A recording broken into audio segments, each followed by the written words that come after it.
parcourir ensemble. Ça va prendre longtemps, mais nous allons prendre le temps pour absorber ces choses parce que c'est vital. Maintenant, de l'autre côté, l'homme apparaît d'un côté, on vient de parler de Dieu qui est saint, saint, sacro-saint, mais de l'autre côté, l'homme apparaît dans les Écritures comme un être déchu, naturellement impur et pécheur. Si tu regardes toute la Bible, tous les hommes, même ceux que Dieu a utilisés d'une façon puissante, ont eu des moments de défaillance dans leur vie. Et je remercie la Bible parce que la Bible ne cache pas ces choses. Un seul est au-dessus de tous. Et c'est Jésus-Christ. Et vous savez pourquoi? Parce qu'il est Dieu manifesté dans la chair. Je ressens quelque chose là-dedans. Alléluia. Parce qu'il est Dieu manifesté dans la chair. Mais regardez, tous les grands hommes de Dieu, ils ont eu des problèmes comme nous tous. Et je rends grâce à la Bible et à Dieu parce qu'il nous expose toutes ces choses. Sinon ça serait une forte pression sur nous. Nous n'allions pas même oser de vivre pour Dieu si tout ce que Dieu nous présentait dans sa parole, c'était ce que ces hommes-là ont fait de bien. Mais si je regarde à David, je me dis, si lui il est tombé, et que Dieu l'a quand même appelé un homme au cœur selon Dieu, je peux persévérer lorsque je tombe. Si je vois Abraham qui a chuté, je dis, je peux persévérer lorsque je chute moi aussi. Il est appelé ami de Dieu. Il y a de l'espoir pour moi aussi. Il y a de l'espoir pour nous aussi. Dieu n'utilise pas des gens parfaits, il utilise des gens disponibles. Alléluia. Mais est-ce que cela veut dire que nous allons nous asseoir dans nos imperfections? Non, nous allons lutter pour la sanctification. Nous allons presser vers la sanctification. Créé à l'image de Dieu, l'homme a perdu les éléments essentiels de cette image. C'est-à-dire la sanctification, la sainteté. Et l'origine du mot sainteté est très ancien, au-delà de la Bible. Les Sumériens et les Akkadiens nous parlaient déjà de la sanctification. Et le mot hébreu qui est utilisé dans la Bible pour sainteté ou sanctification, c'est le mot kadosh. Et le mot grec, c'est le mot agésur, qui signifie se retirer, tout simplement. Se mettre à part. Si on est dans un groupe et que moi je sors du groupe, c'est ce que ce mot veut dire tout simplement. Mais la signification biblique a deux aspects à ce mot sanctification. Être saint n'implique pas seulement se retirer d'eux, mais ça implique aussi se réfugier dans, se mettre dans quelque chose. On se retire du monde et on se réfugie en Dieu. C'est ça la sanctification. Si vous regardez et que vous étudiez l'histoire du tabernacle, après qu'ils ont construit les tabernacles, après qu'ils ont fait tous les ustensiles, ils ont sanctifié les ustensiles. Qu'est-ce que cela voulait dire, sanctifier les ustensiles? Cela voulait dire tout simplement les mettre à part pour l'usage exclusif du temple. La sanctification, ça veut dire se mettre à part pour l'usage exclusif de Dieu. Nous ne sommes pas là pour servir le monde. Nous sommes là pour servir Dieu. Nous ne sommes pas là pour servir le système. Nous sommes là pour servir notre Créateur. Et nous devons nous arranger de sorte que nous soyons aptes à ce service. C'est ça la sanctification. Être mis à part pour servir Dieu. Nous nous retirons du monde. Nous nous retirons de quelque chose ou du monde, mais cela implique que nous nous retirons aussi dans quelque chose qui est Dieu. Nous nous retirons de l'état original, nous nous retirons plutôt dans l'état original de communion que l'homme avait avec Dieu lorsqu'il menait une vie sainte. À sa création, l'homme avait une communion très fort avec Dieu. C'est pourquoi, à plusieurs reprises, quand tu regardes les Écritures, la question de la sainteté, très souvent, quand on va parler de l'habillement, on va parler des ornements, on va parler des attitudes, on va parler de ces choses. Mais quand Paul parle de ces choses, il ne va pas adresser la culture. La question de la sanctification n'est pas une question culturelle. C'est une question qui adresse la nature, comment nous avons été créés. C'est pourquoi elle est un standard pour toutes les cultures. Et nous sommes mis au même pied d'égalité parce que peu importe notre culture, la question de la sainteté adresse notre nature. C'est à cause de comment Dieu nous a créés qu'il nous donne ces principes que nous devons respecter, que nous appelons les standards de la sainteté.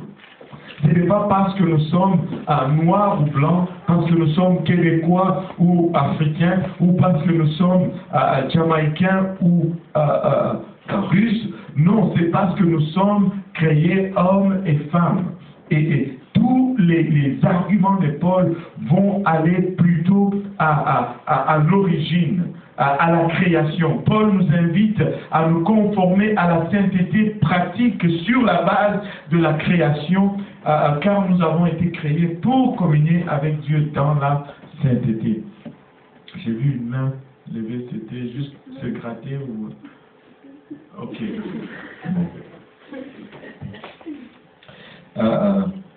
Il y a un monsieur qui s'appelait Post, L.W. Post, qui a dit ceci, et j'aime ce qu'il a dit.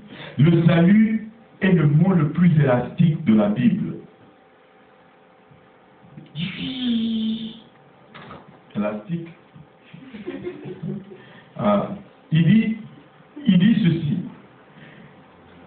J'ai été sauvé de la sentence du péché lorsque j'ai été justifié. Au fond, regardez, quand on parle du salut, nous utilisons souvent trois termes. La justification, la sanctification, la glorification. Et les trois termes s'appliquent à notre trois états et s'appliquent aussi en trois temps, le passé, le présent et le futur. Maintenant, regardez ceci. Il dit, j'ai été sauvé de la sentence du péché lorsque j'ai été justifié. Quand tu viens à Dieu, tu crois dans l'évangile, on te parle de la parole de Dieu, tu te dis, wow, que je suis pécheur, je suis mauvais, pardonne-moi Seigneur, et tu cours à l'église, tu baptisé au nom de Jésus, baptisez-moi. Là, tu rentres, tu t'es fait baptiser au nom de Jésus-Christ, tu sors de là, alléluia, et tu parles en langue, tu es sauvé, tu es justifié. Il y avait le péché sur toi. Et parce qu'il y avait le péché, il y avait une condamnation sur toi. Et parce que tu es justifié, tu as obéi, cette sentence ou cette condamnation est levée. Mais ce n'est pas fini. Si tu tombais raide mort là, près tout, ça serait correct. Et l'histoire serait finie. Mais le problème, c'est que tu vas vivre demain, et après-demain, et après-demain, et après-demain. Et qui a menti depuis qu'il a été baptisé d'eau et rempli du Saint-Esprit? Bon, maintenant, qu'est-ce qu'on va faire pour ce mensonge-là? Il y a des choses qui arrivent après notre justification. Et non, quand je suis justifié, Dieu lève cette sentence du péché. Mais je suis en train d'être sauvé de la puissance du péché pendant que je suis sanctifié. Quand je vis la sainteté au fond c'est quoi? C'est comme un pilote qui conduit sur l'autoroute et qui évite les obstacles.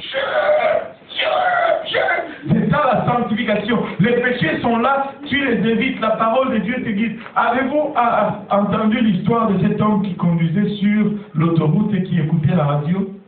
Il était sur l'autoroute 40 et il entend la radio, hey, il y a un fou qui roule en sens inverse sur l'autoroute 40.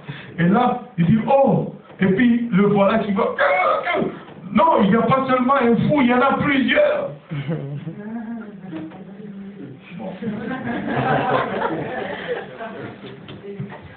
Vous l'avez pas compris. Au fond, c'est ça la sanctification. Tu évites le péché. Je suis en train d'être sauvé de la puissance du péché pendant que je suis sanctifié, pendant que je marche. J'évite la puissance du péché. La sanctification me soustrait de la puissance du péché. Ça me fait amener au-dessus du péché de chaque jour.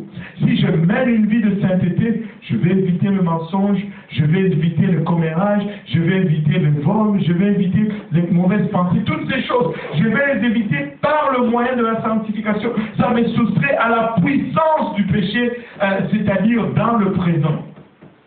Et je serai sauvé de la présence même du péché. Alléluia. Quand je deviens glorifié, c'est le péché qui n'existe plus. Je suis délivré de la présence même du... Oh, que j'ai hâte à ces jours. Parce qu'il y a des moments où tu es juste fatigué et évité. Tu es fatigué parce que des fois, tu es vite à ton meilleur, mais quand il y a quand même quelque chose qui te touche, tu laisses la voiture et tu continues. C'est une lutte à ne plus finir. Mais nous allons persévérer dans la direction et nous allons vivre une vie de sanctification par la grâce de Dieu. Par la grâce de Dieu. Oh, que ce jour va être glorieux. Et que ce jour va être beau, où le péché va être anéanti. Le diable lui-même sera lié. Alléluia, on pourra le regarder finalement et lui faire je ne peux plus rien faire, c'est fini. C'est fini. C'est fini. Ça va être totalement fini. Donc, le salut est un processus. La sanctification ou le salut est un mot élastique. Je ne viens pas seulement à l'église, je me fais baptiser, je remplis du Saint-Esprit et puis, ok, c'est bon, hasta la vista, on se voit. Non, tu ne vas pas y arriver comme ça. C'est comme si tu faisais un bébé, où est-ce qu'elle est grâce? Elle est là. Si aujourd'hui, on l'a laissé dehors, ok, grâce, c'est bon, maintenant tu peux aller, on la laisse dehors là et puis c'est fini. Qu'est-ce qui va lui arriver? Elle ne va pas s'en sortir. Elle ne va pas s'en sortir. Le salut est un processus. Le salut n'est pas ponctuel. C'est un processus. Les mots que la Bible utilise pour le salut, c'est la nouvelle naissance. Pour l'amour du ciel, comment est-ce qu'on ne peut pas comprendre ça? Regarde quelqu'un qui est né nouvellement. Ça a besoin de soins. Ça a besoin de grandir. Ça a besoin d'apprendre des choses. Ça a besoin de fournir des efforts. Dieu l'a fait si simple pour que nous puissions comprendre, mais nous nous arrangeons toujours pour ne pas comprendre. Du point de vue divin, le processus du salut et celui de la sanctification sont identiques et désignent la même chose. Autant c'est important que j'obéisse à l'évangile, autant c'est important que je pratique la sanctification.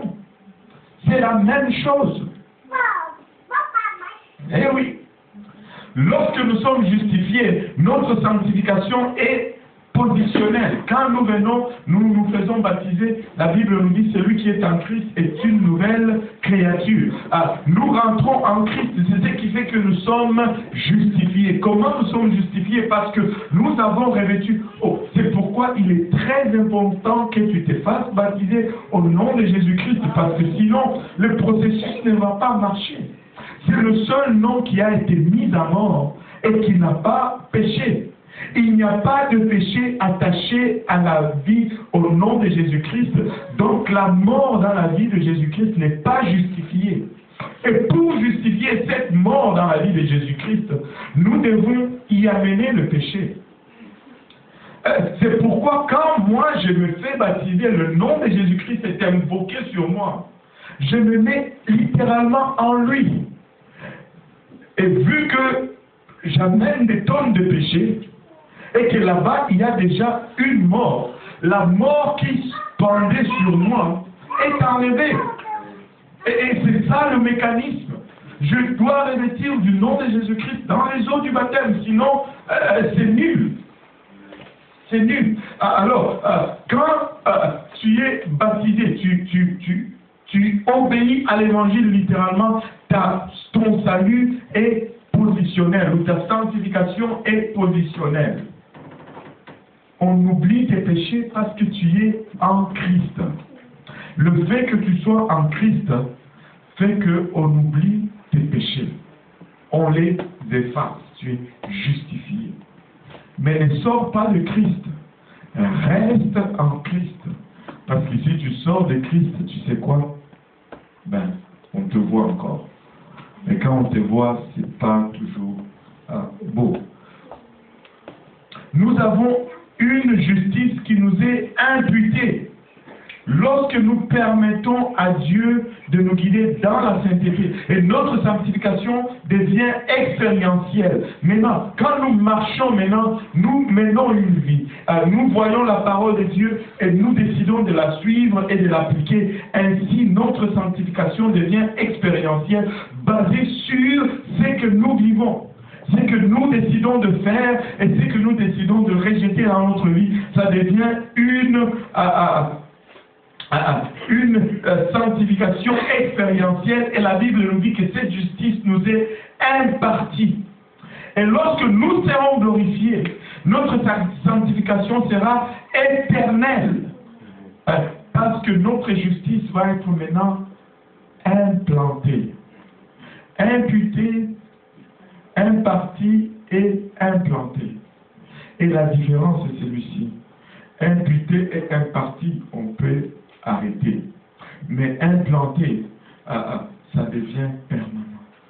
C'est pourquoi la Bible nous dit, dans le livre de Proverbes, un arbre qui tombe reste dans la position où il est tombé. Je dois persévérer dans mon état jusqu'à ce que je meure. Et quand je meurs, si je meurs pécheur, je vais rester pécheur toute l'éternité. Et la condamnation va être sur moi toute l'éternité. Mais si je meurs saint, je reste aussi saint toute l'éternité. C'est fini. C'est fini. Waouh, extraordinaire. Extraordinaire. Maintenant, la sanctification positionnelle est aussi complète pour le nouveau croyant que pour l'ancien. Mettons, par exemple, le frère Yannick qui est sauvé, ça fait 147 ans, il a déjà fait 1 347 000 tours de l'église. Il est autant sauvé que quelqu'un qui vient aujourd'hui. Il est autant sauvé que quelqu'un qui vient aujourd'hui, qui écoute cet évangile pour la première fois, qui dit « Waouh, je ne savais pas ça », il se répand, les larmes tombent, s'est fait baptiser, reçoit le Saint-Esprit. Ben, si les deux meurent en même temps, les deux sont sauvés pareillement. Ils ont le même salut. Ils sont sauvés également. Parce que cela ne dépend que de la position de la personne en Christ. Nous sommes sauvés parce que nous sommes en Christ. Mais le nouveau chrétien est autant sauvé que tout autre chrétien au moment de leur nouvelle naissance, mais il ne fait que commencer sa marche avec Dieu. Il n'est pas mature. La différence est que tu vas lancer une courbe au frère Yannick, il va savoir l'esquiver. Mais les jeunes chrétiens qui viennent d'être baptisés, tu lui lances une courbe, et il n'est pas encore mature, il ne sait pas encore discerner certaines choses, et il peut tomber facilement dans certains pièges. Il y a manque de maturité. La sanctification expérientielle fait référence à la vie de sainteté que mène une personne. Où c'est qu'une personne est à travers Christ. Tu vas voir deux personnes qui ont été sauvées en même temps, les 247 ans dans l'église. Il y en a une qui a fait 1 847 tours de l'église, l'autre en a fait seulement 2.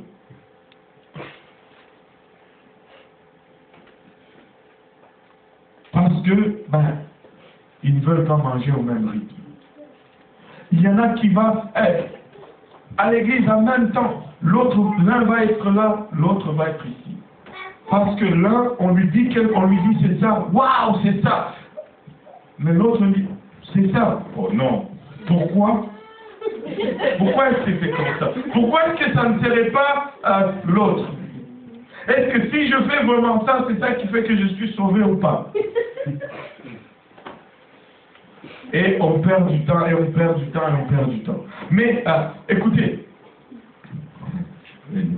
on va continuer seulement. Où est-ce qu'il a laissé? Il est impératif que le croyant permette à Dieu de le conduire dans la sanctification, la séparation, car il est possible de perdre éventuellement le salut s'il ne se développe pas dans la sainteté. Oui, tu es sauvé, le salut est gratuit, mais le salut n'est pas garanti. Tu peux perdre ton salut, contrairement à ce que le monde enseigne aujourd'hui. Ça, c'est une doctrine qui vient des profondeurs de l'enfer. Une fois sauvé, sauvé pour toujours, c'est faux. C'est faux. Tu peux être sauvé aujourd'hui et demain être perdu. Et tu n'as qu'à lire la Bible. Paul parle de plusieurs personnes. Regardons un peu Hébreux 6, 1 et 9. 1 à 9 plutôt. Hébreux 6. C'est pourquoi, laissant les éléments de la parole de Christ, tendons à ce qui est parfait, sans poser de nouveau le fondement du renoncement aux œuvres mortes. On doit, à un moment donné, avancer dans notre marche avec Dieu. On ne peut pas toujours être olé. Si on continuait à donner à Palinda le biberon aujourd'hui, on aurait un problème. À un moment donné, son alimentation a changé. On est passé du lait aux céréales, de céréales aux légumes, des légumes aux fruits. Peut-être j'inverse, je ne sais plus. Et après, la viande. Amen. Toi, tu as sauté du lait à la viande.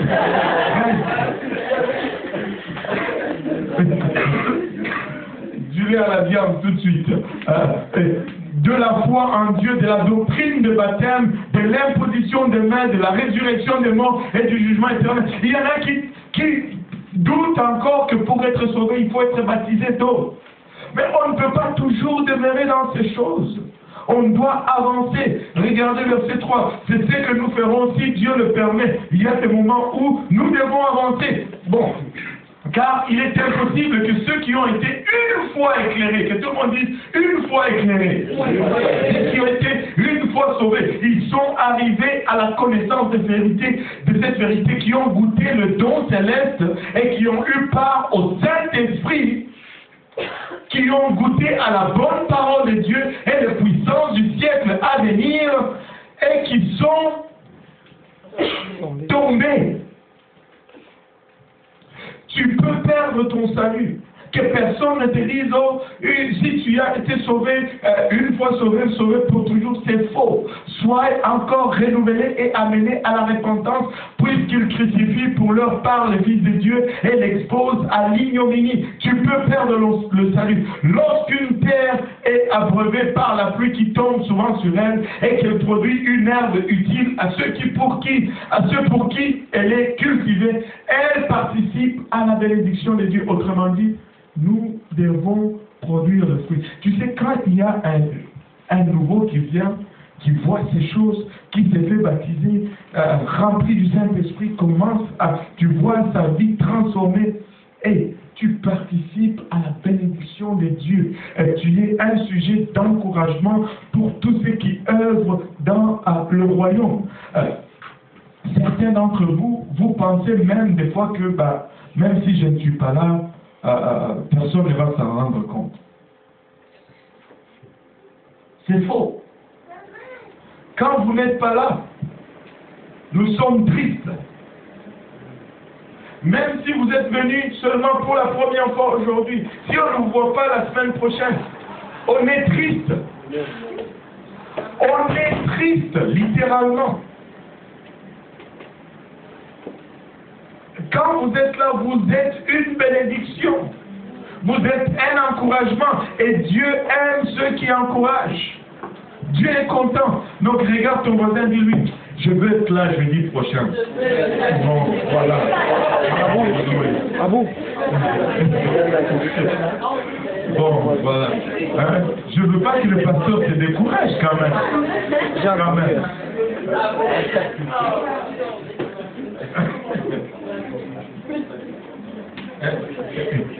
Verset 8. Mais si elle produit des épines et des chardons, elle est réprouvée et près d'être maudite. Et on finit par y mettre le feu. Écoute, on te donne la parole de Dieu, tu ne fais que repousser. Après, on va chercher un autre champ pour cultiver. Amen. Et le verset 9 finalement, quoique nous parlions ainsi, bien-aimés, nous attendons pour ce qui vous concerne des choses meilleures et favorables au salut. Nous anticipons toujours des choses meilleures et favorables pour le salut. Nous voulons voir des gens transformés, des gens suivre Dieu. Quand je vois la sœur Larissa, oh, j'ai tant.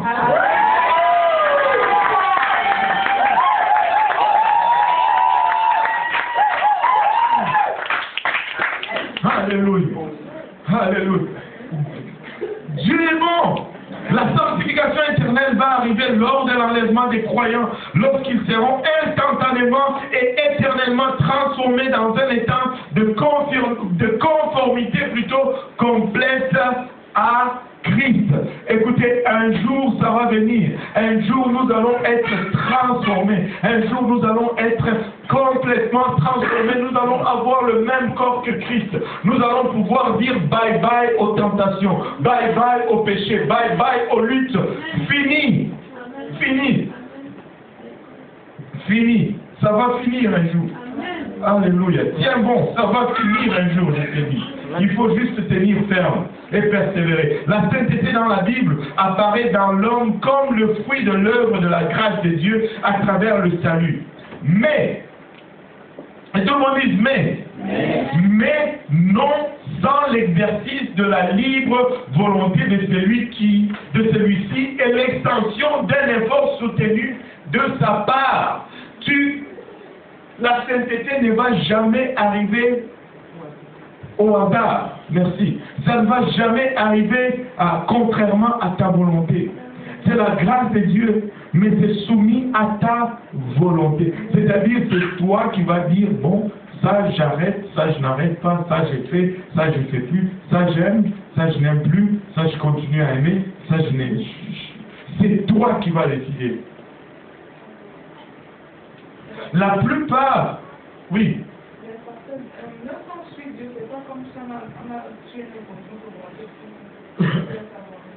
Mais justement, tuer sa volonté veut dire, je ne veux plus faire ce que ma volonté veut. Je veux faire ce que Dieu veut. Mais ça implique que tu exerces d'abord ta volonté pour tuer ta volonté.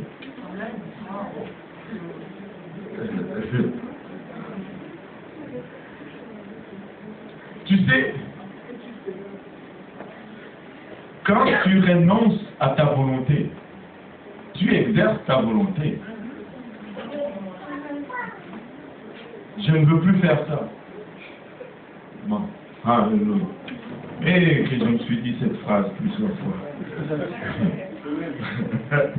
La plupart des questions de la sainteté.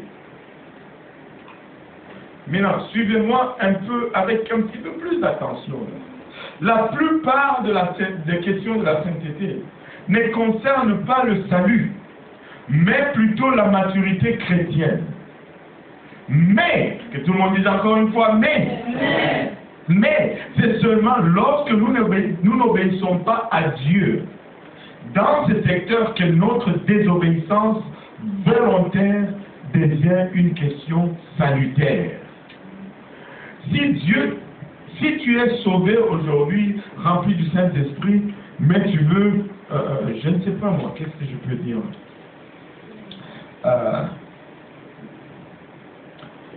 Mettons, oui, je suis sauvé, mais je veux continuer quand même à aller en boîte.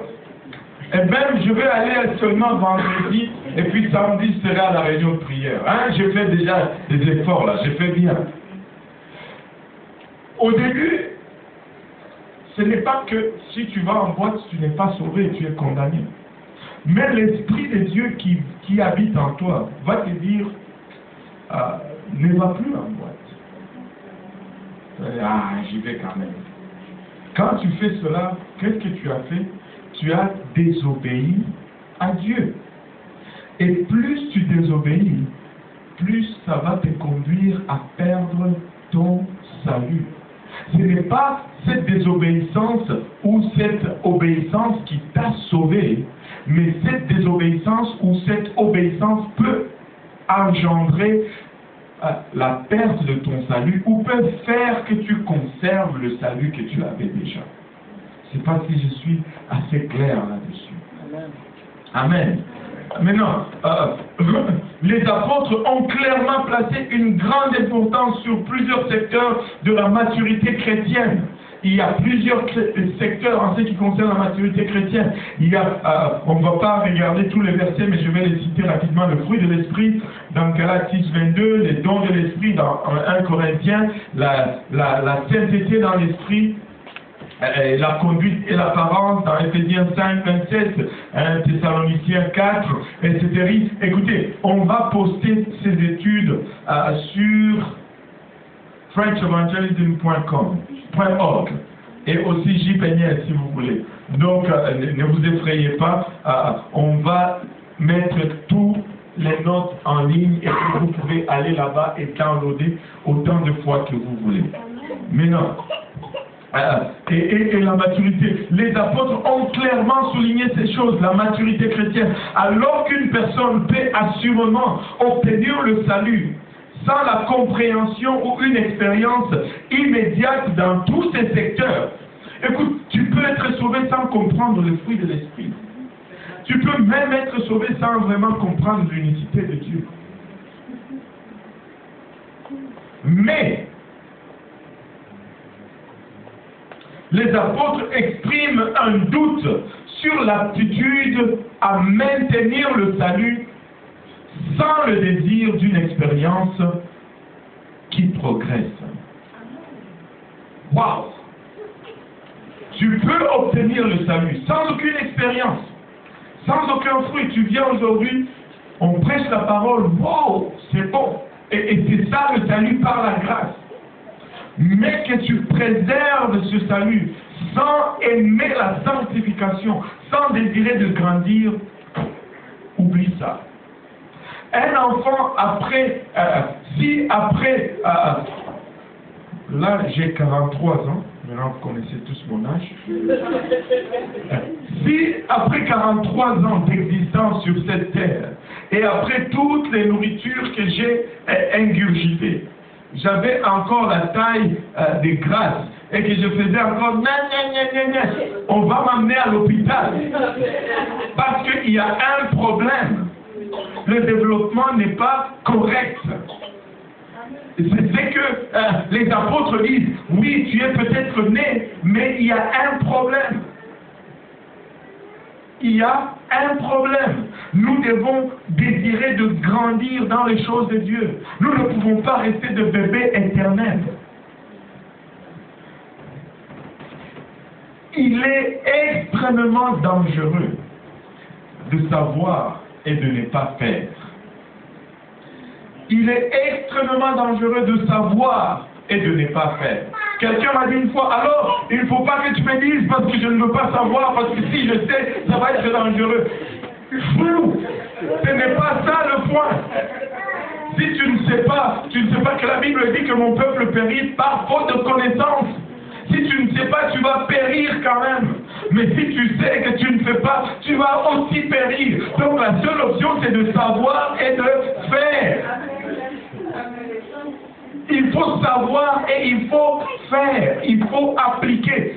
Ces choses ne nous sont pas dites ou enseignées pour borner notre crâne et que nous puissions impressionner les autres avec notre connaissance de la Bible. Non, c'est pour que nous soyons sauvés, que nous évitons l'enfer et que nous allions au ciel avec notre Créateur.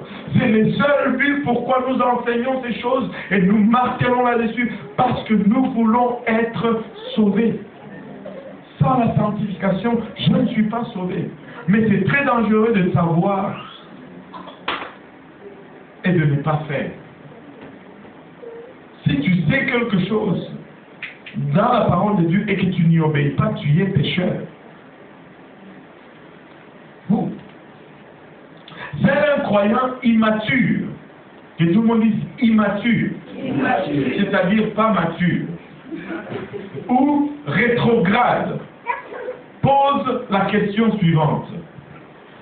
Suis-je vraiment obligé de faire ça? Non, tu n'es pas obligé. Tu as le privilège de faire ça. Tu as l'opportunité de faire ça. Ce n'est pas une question dois-je ou suis-je obligé. Il n'y a pas une seule obligation dans la parole de Dieu. Il n'y a que des opportunités dans la parole de Dieu.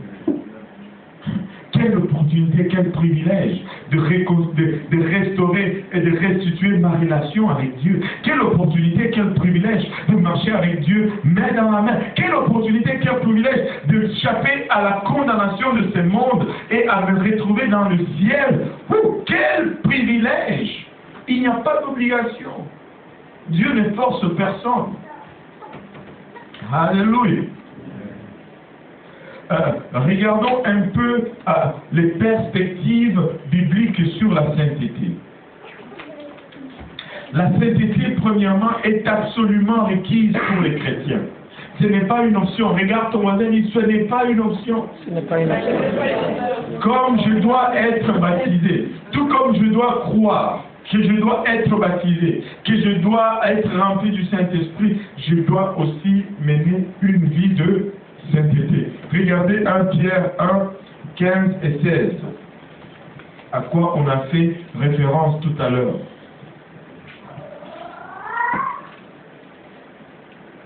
Mais puisque celui qui vous a appelé est saint, vous aussi soyez saints dans certaines de vos conduites. Dans toute votre conduite. Maintenant, combien de tout ne peut pas partir de tout? Rien. Quand on dit toute votre conduite, ça veut dire tout. Tout veut dire tout. Tout en grec, ça veut dire tout. En hébreu, c'est tout. Aïe, aïe, aïe. Selon qu'il est écrit, vous serez saints, car je suis saint. Pas vous pourriez être saints. Vous serez saints. Vous serez saints. Regardez 1 Corinthiens 3, 16 et 17. Ne savez-vous pas que vous êtes les temples de Dieu? Oh! Nous sommes les temples de Dieu. Quand nous recevons le baptême du Saint-Esprit, littéralement, Dieu vient habiter en nous. Nous sommes les temples de Dieu. Ne savez-vous pas que vous êtes le temple de Dieu et que l'Esprit de Dieu habite en vous? Si quelqu'un détruit le temple de Dieu, Dieu les détruira. Waouh! Waouh! Car le temple de Dieu est saint. Car le temple de Dieu est saint. Et c'est ce que vous êtes. Waouh!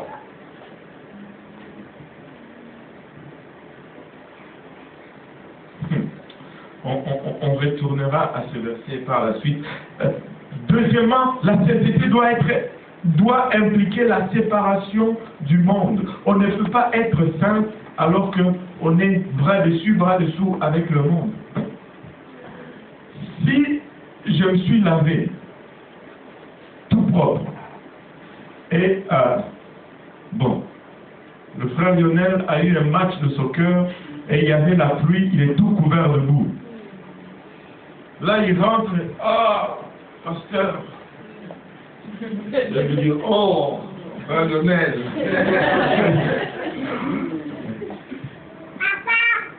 Parce que si tu te frottes avec ce qui est sale, ce n'est jamais le propre qui rend l'autre vraiment propre, mais les deux deviennent sales. C'est pourquoi nous devons nous séparer du monde. Ce monde, ce n'est pas pour nous. Oubliez ça. Tu ne peux pas être agréable au monde, à marcher bras dessus dessous avec le monde et prétendre appartenir à Dieu. C'est impossible. Oubliez cela. 2 Corinthiens 6, 17, 18, et puis Corinthiens 7, verset 1, au fond c'est la continuité, le chapitre 6 fini, mais on continue dans les chapitres 7. C'est pourquoi sortez du milieu d'eux. Wow!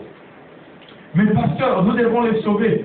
Écoutez, tu ne peux pas tirer quelqu'un de la fosse alors que vous êtes tous les deux dans la fosse. Commence d'abord par sortir toi de la fosse. Et puis après, tu iras chercher une corde pour lui lancer et pour le tirer. Amen. Ça, c'est le meilleur processus. Tu ne sautes pas aussi dans la fosse. Tu trouves quelqu'un là, hey, aide-moi, aide-moi. Ben attends, je viens. Non. Ça ne marche pas. Ça ne fonctionne pas. C'est pourquoi sortez du milieu d'eux et séparez-vous, dit le Seigneur.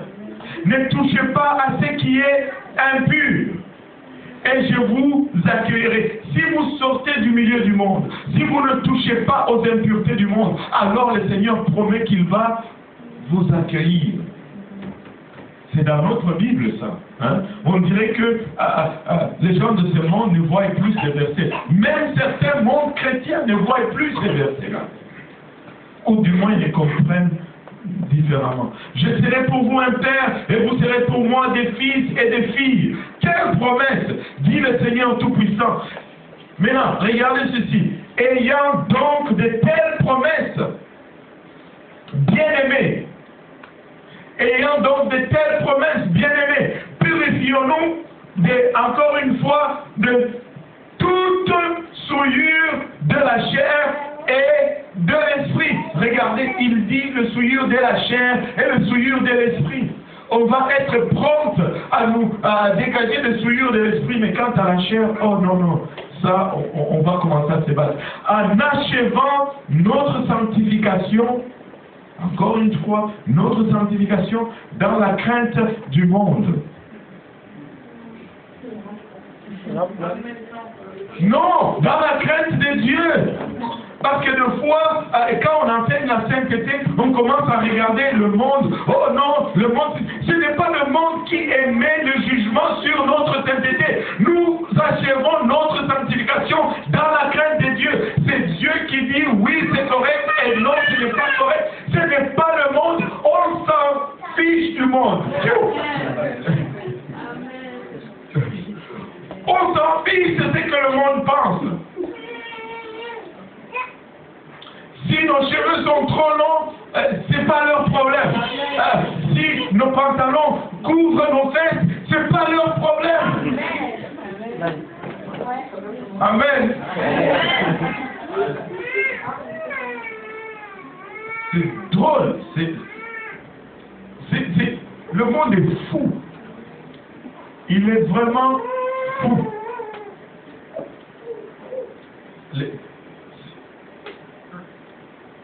Le monde a tellement dénaturé l'homme que ses aspirations sont complètement tordues. Écoutez, l'homme n'est pas un séducteur. L'homme est un prédateur. Mais on voit aujourd'hui, comment on l'appelle, l'homme rose ou l'homme contemporain. Ça, c'est juste des formes de l'efféminisme. Et la Bible dit que les efféminés ne rentrent pas dans le royaume de Dieu. Je l'ai lu dans la Bible. Un homme doit être un homme. Un homme doit marcher comme un homme, parler comme un homme, sentir comme un homme, être un vrai homme.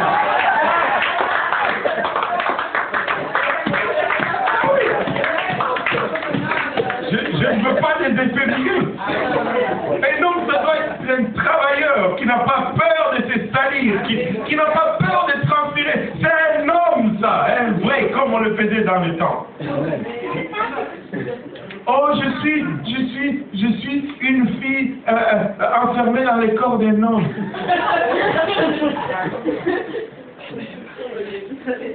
Tu sais, chez nous, quand le chat enfantait ses bébés, on avait C'était simple de savoir si c'était un petit chaton, un petit chat ou une petite chatte.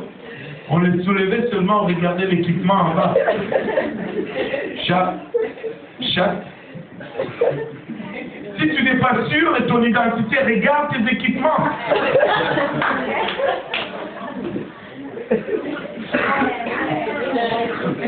Un homme doit être un homme et une femme doit rester une femme. Des hommes qui portent maintenant des pantalons serrés et qui marchent. Mon Dieu, si tu bouscules ça, ça tombe. Comment est-ce que ça va protéger ta femme? Ça n'a aucun sens. Ça n'a aucun sens. Et l'autre forme de l'efféminisme, ils pompent le muscle, là ils se disent macho, et ils portent des vêtements serrés pour montrer leur corps. C'est de l'efféminisme. C'est efféminé, parce que c'est la femme qui séduit avec son corps. Dieu a donné des atouts à la femme pour séduire, et non à l'homme. Ça marche, c'est le contraire. Ça ne fonctionne pas comme ça. Écoutez, laissez-moi vous dire une chose, jeune fille. Si l'homme est trop propre, trop sophistiqué, il marche avec